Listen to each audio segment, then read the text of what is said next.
When the supporting character system was short on people, it shoved me, someone designed to post fluff and drama as a romantic lead, into the role of the cold, ascetic second male lead. According to the script, I was supposed to restrain all desire, follow the rules, and treat the protagonist like he was a delicate treasure resting in my palm. I wasn't even allowed a hint of irreverence. When he confessed to the male lead and got rejected, I stayed up all night drinking with him. When he couldn't sleep after the heartbreak, I whispered bedtime stories until he dozed off. I ached for him, badly, madly, but never dared touch him. One wrong move and he might hate me. The task would be deemed complete once the protagonist found happiness with the male lead, who, in turn, hated me, the so-called love rival, enough to casually ruin me, bankrupt me, and break my legs. That was the end programmed for me. But I had needs. And I gave in.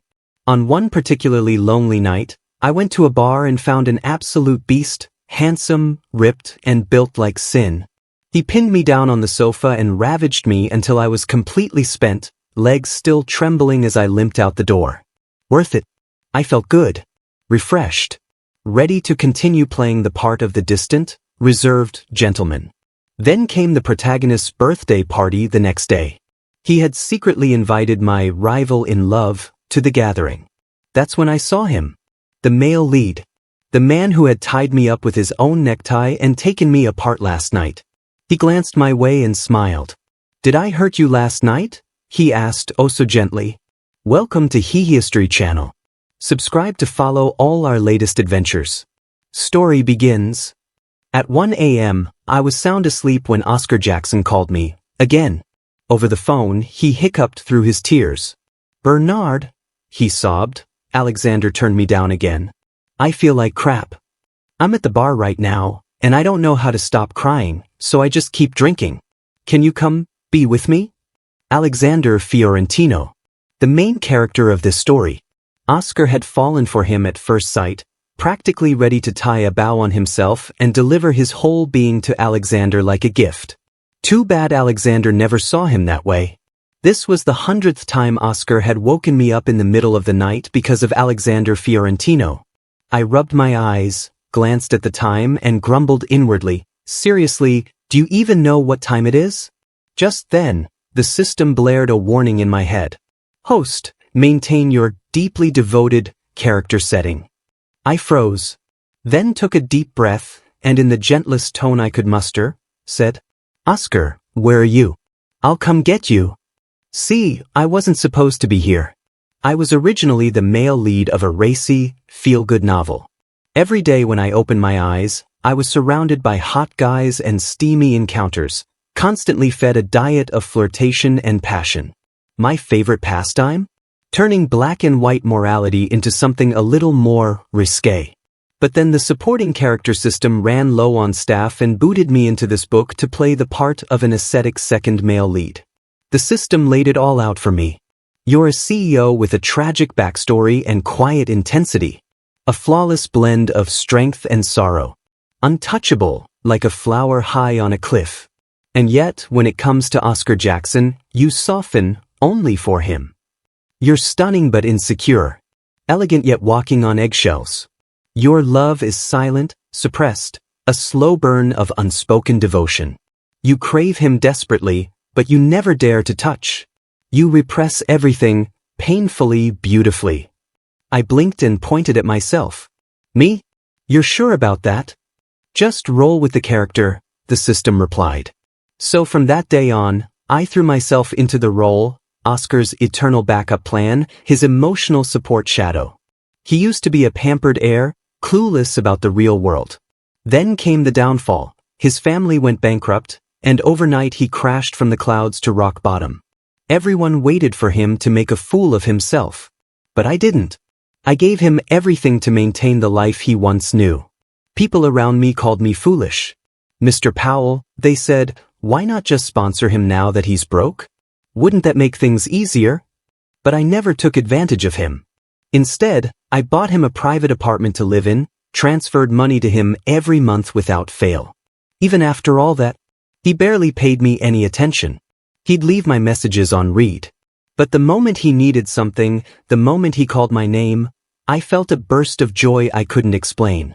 So yeah, this persona of mine? Hopelessly lovesk. That night, I drove straight to the bar.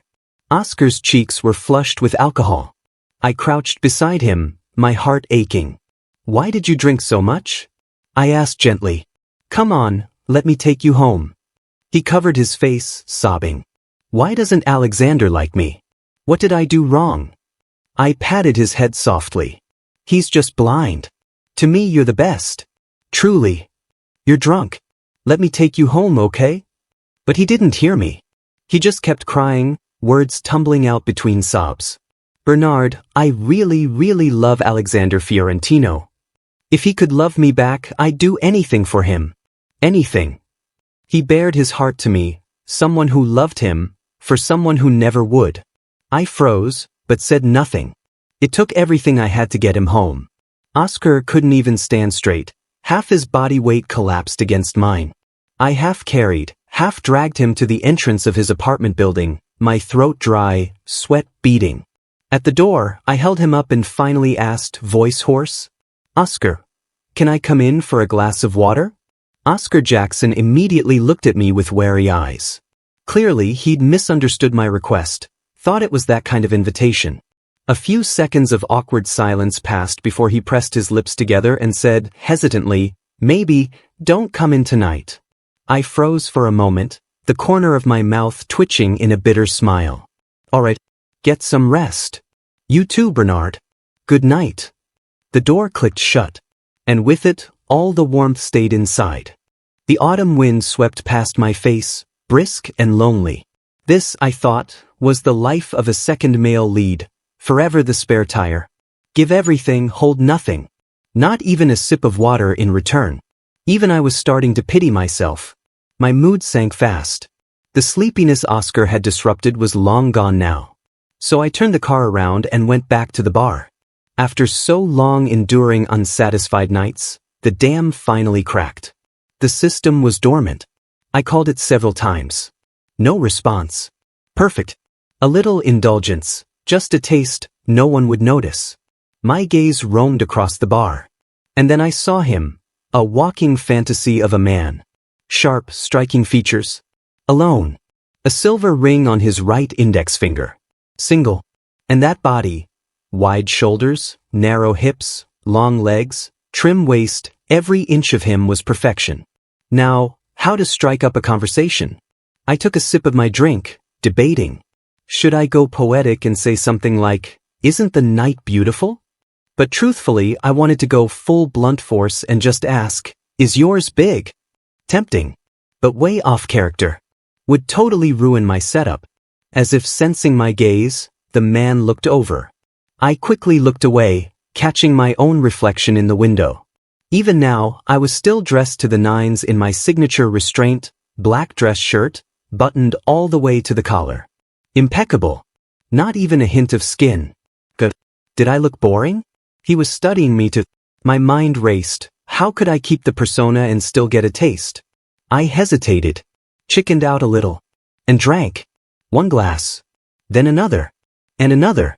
Eventually, I realized I'd overdone it. I stood up and nearly collapsed. Dizzy. Off balance. Apparently, this body didn't hold liquor well. The man I'd been eyeing earlier came over, concern in his voice. Need some help? I rubbed my temples and shook my head. No. Tried to walk past him. I staggered, lost my footing, and fell straight into his arms. His reflexes kicked in. He caught me. And I could feel it. He swallowed. And something else, down below, was definitely changing. Perfect. I couldn't help but grin. Hook, line, and sinker. The next morning, I woke up in a stranger's bed. More precisely in his bed. The handsome guy from last night was still lying beside me, one arm wrapped around my waist. As I stirred, his grip instinctively tightened, pulling me into his chest. A lazy smile curved his lips. Awake! Last night's chaos came flooding back. His voice in my ear, low and unrelenting, tangled in breathless gasps. Good boy. Don't cry. Turn around, let me see you. I bolted upright, flinging the covers aside. I was wearing nothing but a shirt. He had only a pair of pants on. Between the two of us, we couldn't make one full outfit. Last night had been amazing, no denying that. But my lips were bruised, my back ached, and my body was littered with traces of what we'd done. His back wasn't much better, red marks lined his shoulder blades, courtesy of my nails. Expressionless, I climbed out of bed, walked to the coat rack, and started digging through my jacket pocket. Behind me, he was still watching, amused. Don't want to look at me? Feeling shy. Anywhere sore? I can help with that. I finally pulled out a wad of cash, turned around, and tossed $1,000 onto the bed. My voice was hoarse, as if I'd been screaming all night. Let's pretend last night never happened. He stared at the bills, letting out a disbelieving laugh. What do you take me for? I raised an eyebrow. Too little? I didn't have much cash on me. So I threw down another 1,000, then fixed him with a glare. Tell anyone, and I'll ruin you. I buttoned my shirt, one button at a time, all the way to the collar. Not a thread out of place. Then I grabbed my coat, turned on my heel, and left, his smoldering gaze trailing behind me. Outside, walking down the street, I felt content, sated, thoroughly pleased. I'd hit full sage mode. Finally had the fuel to keep playing the role of the cool, untouchable second male lead. Still, I couldn't help but savor the memory. That guy had serious skills. What a shame. It was a one-time deal. We'd probably never see each other again. Well, unless the damn bite mark he left on my collarbone outed me. Stupid dog, couldn't even pick a discreet spot. On the way back to the office, I stopped at a pharmacy and grabbed some bandages. Slapped one over the mark. Perfect. The moment I arrived, my secretary reminded me, young Master Oscar's birthday is today. I know, I replied.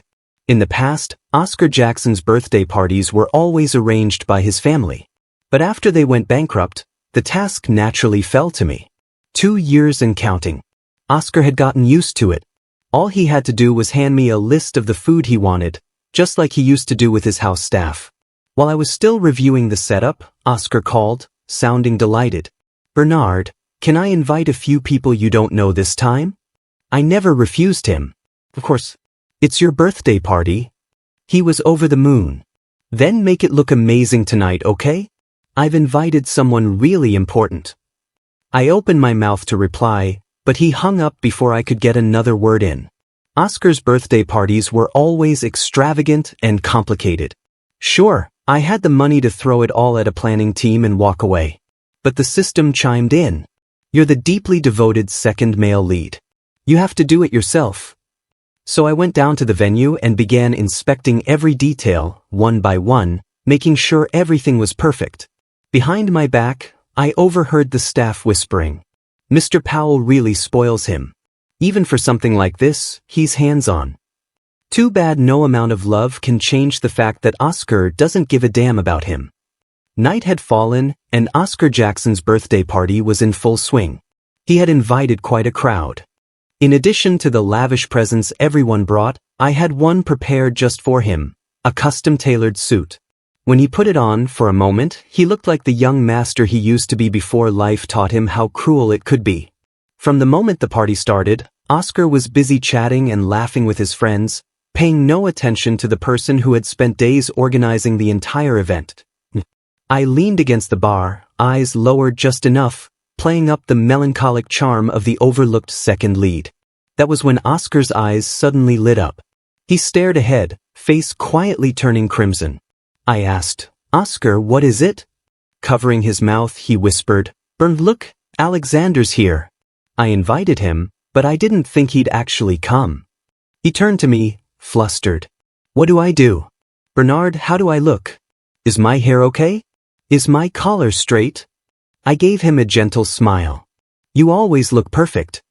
Of course he was nervous. It was Alexander Fiorentino, the male lead of this whole story. A man powerful enough to ruin someone's life with a flick of his finger.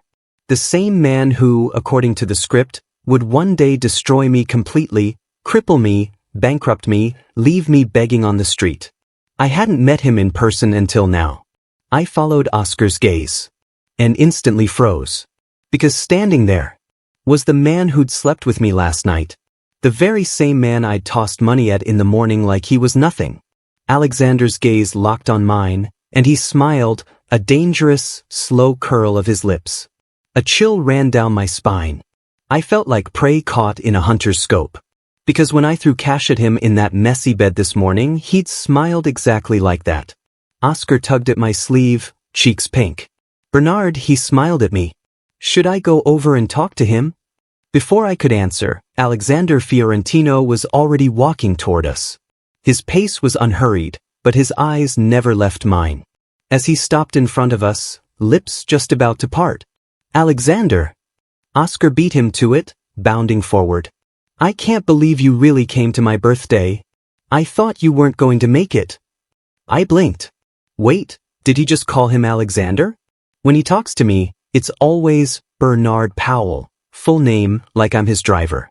But with Alexander, it was just Alexander. Alexander paused for a beat, swallowed whatever he'd been about to say, and simply nodded at Oscar. Oscar's ears turned scarlet. I'm so happy you're here. This is the best birthday I've ever had. I pressed my lips together. I'd planned every detail of this party.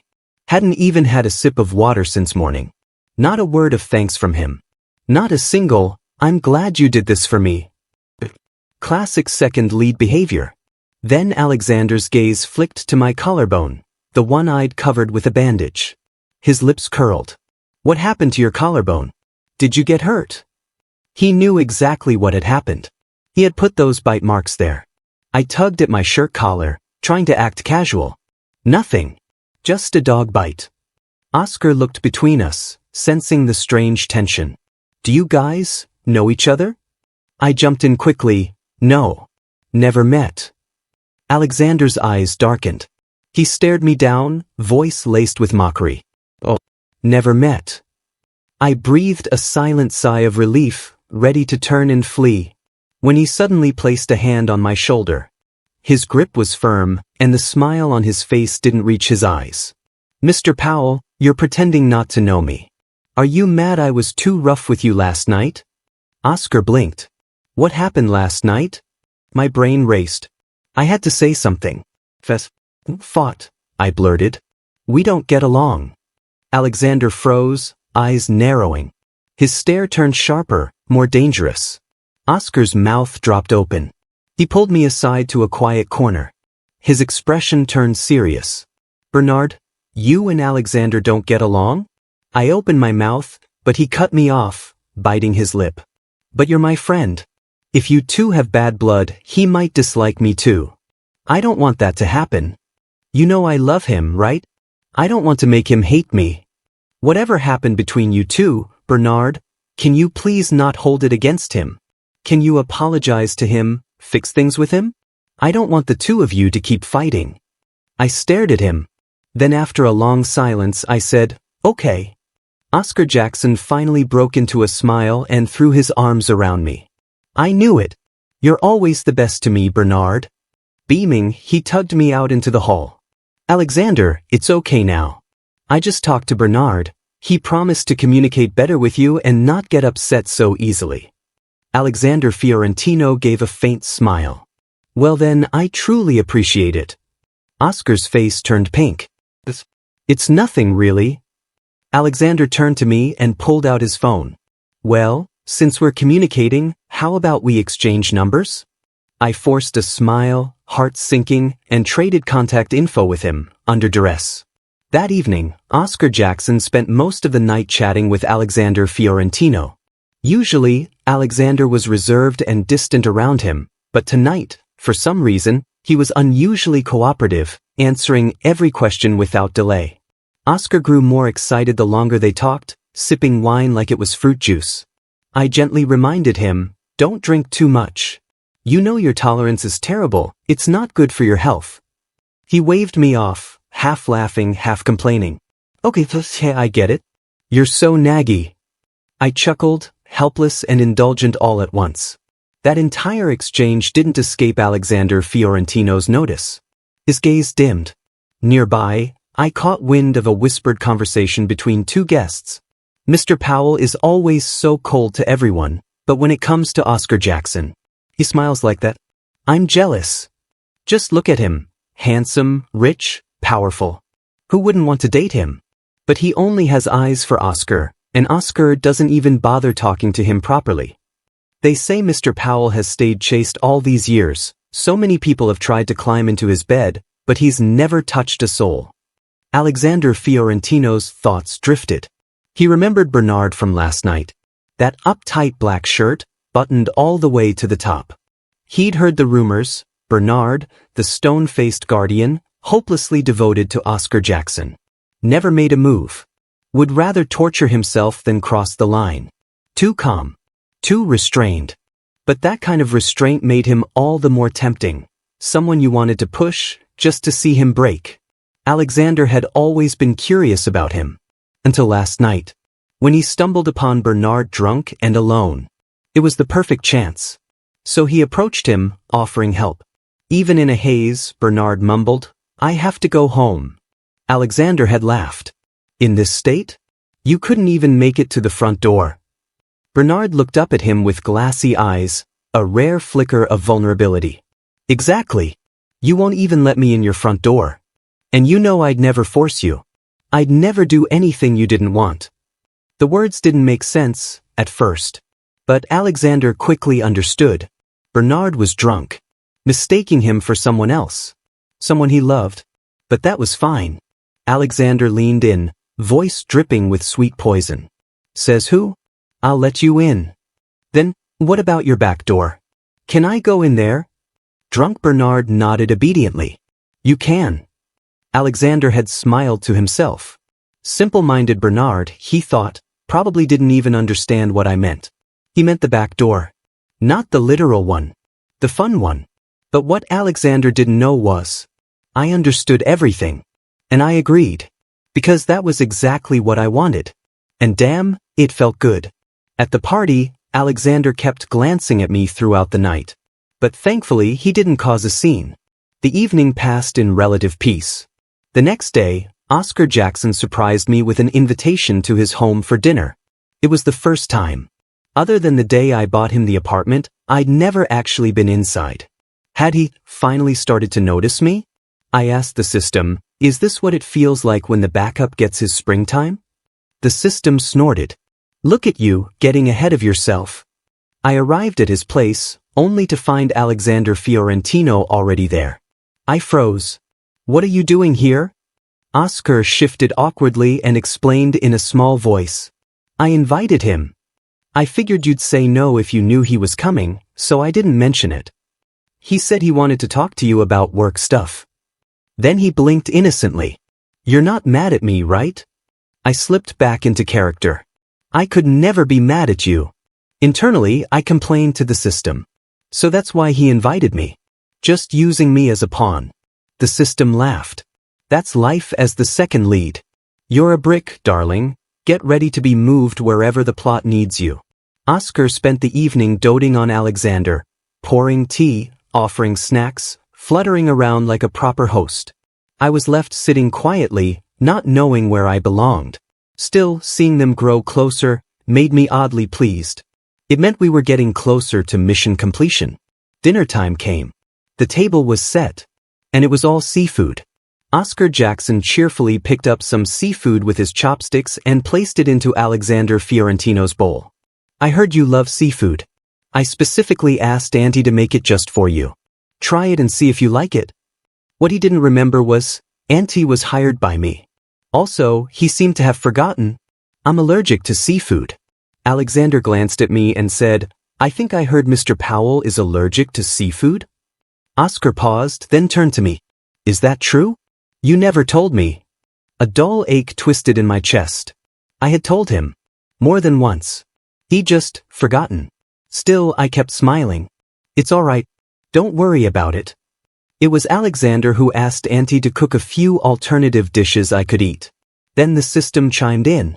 Host, the main couple is finally sitting down for a meal together. This is your moment to shine as the devoted second male lead. Show your unconditional affection for Oscar Jackson. Make Alexander feel a little jealous. Let him start realizing his own feelings. As soon as I heard the cue, I slipped into character. Even if I couldn't eat the seafood, I carefully peeled shrimp for Oscar and placed it into his bowl. But just as I did, he smiled and passed it along. To Alexander, "Here, try this." My jaw twitched. "You should eat it yourself," I said lightly. And that's when I felt something brush against my ankle under the table.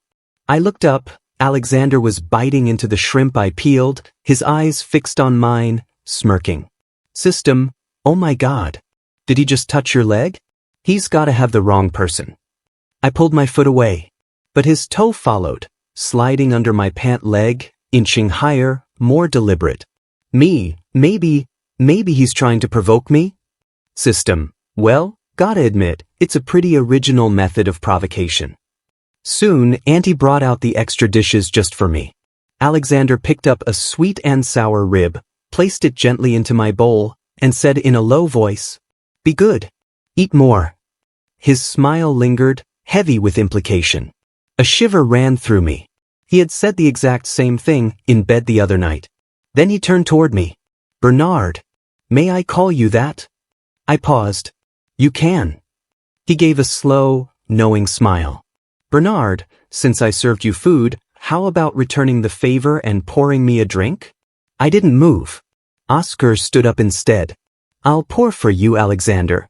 But Alexander waved him off, gaze fixed on me. "No need. We're trying to mend fences, right? If Bernard pours me a drink, we're good." Oscar looked at me and said gently, "Bernard, please. You promised you'd get along with him and not get upset." As the second male lead, I couldn't say no. I stood and picked up the wine bottle, pouring into Alexander's glass. He smiled politely above the table.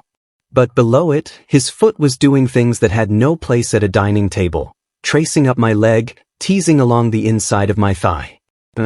I wasn't built like other characters. As someone born from a spicy romance novel, I was wired differently. More sensitive. More reactive. I snapped. "Enough." My hand trembled, and red wine spilled all over his shirt. Oscar gasped, hand over his mouth in horror. Alexander calmly looked down at the mess, then smiled at me. Oscar rushed over with napkins. "Bernard, what are you doing? You soaked Alexander's shirt." Alexander gave a small, harmless chuckle. "No worries. Mind if I take a shower here?" Oscar's eyes lit up. "Of course not." With that, Alexander disappeared into the bathroom, humming. I sighed, pinching the bridge of my nose. Then called my assistant and asked him to deliver a fresh change of clothes. Just as I was about to hand them off to Oscar, to let him bring them in and foster some bonding, Alexander's voice called out from the bathroom. "Bernard, can you bring them in for me?" I hesitated, then cracked the door slightly, slipping my hand inside with the clothes. But before I could retreat, his hand grabbed my wrist and yanked me inside. Momentum threw me against his chest, which, unfortunately, was packed solid with muscle. Warm water sprayed over both of us, soaking my clothes instantly. Panicked, I pushed off of him, only to get an unfiltered look at his body. I almost drooled. Sure, I'd been with him a few nights ago, but it had been dark. I hadn't seen. Now I saw. And what I saw was dangerous. Seductive. Tempting. I swallowed and forced myself to scowl. "What the hell do you think you're doing?" His eyes darkened. "You know," he said softly, "these hands of yours, they're wasted on peeling shrimp. They're made for clawing at bed sheets. Can Oscar satisfy you? Trust me. I'll give you pleasure he never could." I snapped, "I'm not enjoying anything." But he just laughed. "Really? Then how come you were moaning so loud 2 nights ago you nearly drooled all over my chest?" I hissed, "You're insane. This is Oscar's house." He smirked. "You mean the house you bought for him? That one? What are you even getting out of this? You know he doesn't love me. He loves you. I'm just the guy he uses." I shoved him. "My relationship with him is none of your business. As long as he stays with me, that's enough. And that night? It was a drunken mistake. Don't bring it up again." I turned, heart pounding, and fled the bathroom. Oscar was waiting outside, eyes wide. "Bernard, your clothes are all wet." I looked away. I spilled something, clumsy me. Then I added, Oscar, do you mind lending me something to wear? He hesitated, then finally relented. Okay, but make sure you give it back. After escaping from Oscar Jackson's house, the system was in utter shock. What the hell just happened?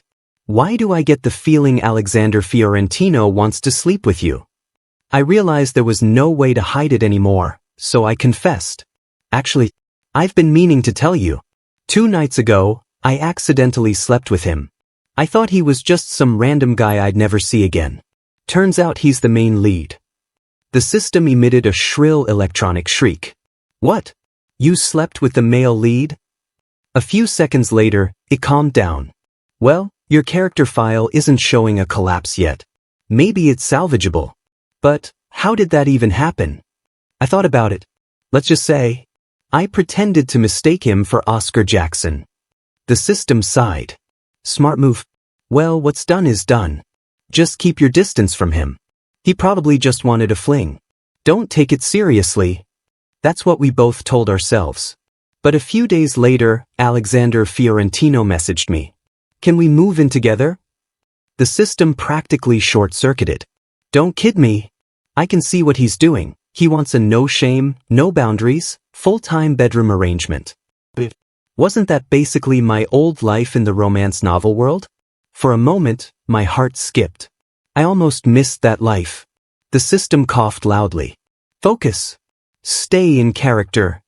So I forced myself to reply. Have you lost your damn mind? No way. I didn't expect his next message. You wouldn't want Oscar Jackson to find out about what we did, would you? The system sighed in defeat. Well, that's blackmail. You're doomed. Head back. Don't you dare. Don't mess around with me. His reply came instantly. Bernard, don't be scared. If you don't want it, I won't touch you. I just want to pursue you. I let out a soft breath. Oh. He just wants to chase me. The system deadpanned. Bro, why do you sound disappointed? To keep Oscar from finding out about the night with Alexander, I ended up moving in with him. But what I didn't expect was, he wasn't lying. He really did want to pursue me. And he was taking it seriously. I had mild anorexia, probably a side effect of living in a spicy novel world where food was never the focus. Every day, Alexander cooked something new. His culinary skills were surprisingly good. He'd rest his chin on his hand while I ate, watching me like it was a show. Is it good? He'd ask. I wiped my mouth, trying to sound indifferent. It's fine. At night, my sleeping habits were awful. By morning, the blanket was always somewhere else. I'd wake up cold, sometimes sick. So, sometime after midnight, Alexander started sneaking into my room just to tuck me in. I also hated blow-drying my hair after showers. I liked letting it air dry. He frowned. That's a bad habit. You'll get headaches. He'd take the dryer and run his fingers through my hair as the warm air brushed against my scalp. It felt oddly soothing. In the mirror, he stood behind me, taller, his expression impossibly gentle. His hand moved through my hair, slow and comforting. I started to relax, sleepy, soft. Then, suddenly, he bent down and pressed a kiss to the side of my neck. I froze. My neck had always been sensitive. A spark ran down my spine, making my heart stutter. My ears turned hot. There was a strange, unspoken tension curling inside me. And then my phone rang. Oscar Jackson's ringtone. I quickly answered, softening my voice. What's wrong, Oscar? His first sentence made my soul leave my body. Bernard, can you return the clothes you borrowed? I really like that shirt. All right, I said after a pause. I'll wash it and bring it back. He hesitated. You didn't do anything weird with it, right? Silence. Then, relax. I wouldn't. He hung up. Alexander snapped. You still love him even after all that? The truth? I didn't. But my character would. So I nodded. Yeah. I do. He stormed out, furious.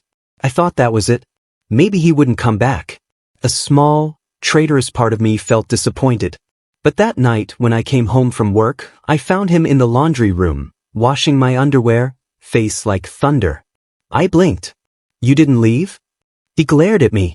And that night, let's just say things went north of the Arctic Circle. By morning, my legs were still trembling. After that, it became a pattern. Every time I answered a call from Oscar Jackson, the same thing happened again. It was like Alexander was turning me into his Pavlov's dog, training me to fear Oscar's ringtone. I couldn't believe it, how my reserved second lead act had turned into this twisted, contradictory mess. When I tried to resist, he'd just smirk and threaten. If you don't behave, I'll tell Oscar everything. So I gave up. If I couldn't fight it, I might as well enjoy it. Except today, he crossed a new line. Oscar had just called. I hadn't even picked up yet. Before I could, Alexander snatched the phone right out of my hand, and without waiting for nightfall this time, pushed me down onto the sofa and kissed me. Oscar Jackson's phone kept ringing. Alexander Fiorentino pinned both my wrists above my head, pressing me down into the couch. "Forget him," he whispered against my ear, his breath ragged, his voice low and commanding. "Bernard, I want your eyes on me. Only me." I was about to retort when the sound of a soft click echoed from the entryway. The digital lock. Someone had entered the code. My whole body went rigid. Alexander froze too, but instead of pulling away, he leaned in closer, his body sealing against mine. And then Oscar Jackson walked in. He stopped dead at the sight before him, Alexander and me, tangled together on the couch. As the eternal stand-in, the dutiful backup, of course I'd given Oscar the door code long ago. He'd never used it before, though. Not once. I'd gotten used to forgetting he even knew it. I thought Alexander would at least have the decency to stop. But no, he kissed me. Right there. In front of Oscar. Oscar's face went paperweight. "You too." I shoved Alexander off me, panicked. "Oscar, wait, I can explain." He wouldn't look at Alexander, wouldn't even yell at him. All that fury turned on me instead. "Bernard, you're disgusting." I froze. The words hit harder than I expected. Alexander's expression darkened. "Hey, Oscar Jackson," he said, his voice sharp with disdain. "You ever stop to think maybe you're the ungrateful one here?" Oscar blinked, startled. Alexander went on, each word slicing clean and deliberate. "Yes, I love Bernard. And what of it? I never owed you my affection. You drag him out of bed in the middle of the night, make him sit with you while you cry over someone else, let him carry your drunk ass home, and that night when he mistook me for you, we ended up in bed. He's been terrified ever since, afraid you'd find out. I blackmailed him into staying with me. That's true. But even so, he's still worried about you." He turned, eyes burning. "He puts up with all your tantrums, all your selfishness. He bankrolls your entire life.